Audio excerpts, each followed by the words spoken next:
দুই হাত পা থেকেও নেই, তবু হার মানেননি বেলাল হোসেন। হুইল চেয়ারে ঘুরে ঘুরে নিজের স্বপ্ন বুনছেন তিনি। অন্যদের মতো স্বাভাবিকভাবে চলতে না পারলেও থেমে নেই বেলাল। মাত্র 2 ফুট উচ্চতার বেলাল প্রতিদিন হুইল চেয়ারে চড়ে এভাবেই ঘুরে ঘুরে হাঁস মুরগি আর গরু ছাগলের ঔষধ বিক্রি করে জীবিকা নির্বাহ করেন। এতেই খুশি তিনি।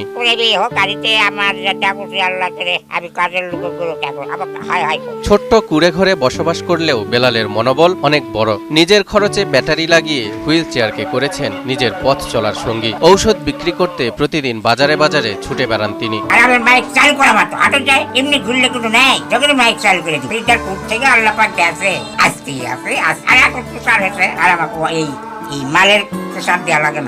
বিকলাঙ্গ হাত পা নিয়ে জন্ম নেন জয়পুরহাটের জামালপুর পীরপাড়া গ্রামের প্রতিবন্ধী এই যুবক। জন্মের পর থেকে শুরু হয় তার জীবন যুদ্ধ। প্রতিবন্ধী হয়ে চারোটা হাত পায়ে কিন্তু দুটা পা দুটা হাতি সম্পূর্ণ তার অঙ্গহানি, একেবারে শুধুমাত্র ঘুষটে চলাফেরা, তারপরে এতে গাড়ি করে বেড়ায় কোনো রকম কষ্ট করে। আমার এই ছোট ভাই বেলাল জন্ম থেকেই প্রতিবন্ধী, এর জন্য অনেক ছোটবেলায় চিকিৎসাও করা হয়েছে, তারপরে চিকিৎসা ফলপ্রসূ হয়নি, ডাক্তারদের দেখা করে।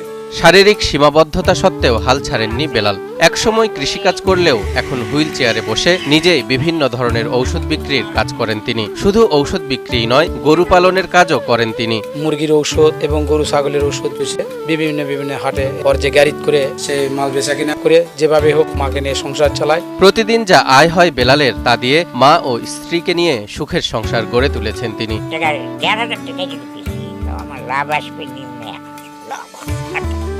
স্বামীর প্রতিটি কাজে সহায়তা করতে কষ্ট হলেও কখনো হাত ছাড়েননি বেলালের স্ত্রী সেলিনা বেগম। সবকিছু মানে এই ব্যবস্থা লাগলে আমার এত কষ্ট হয়, প্রচুর কষ্ট হয় যে না গ্রামের লোকে রাখবো এত কষ্ট করে।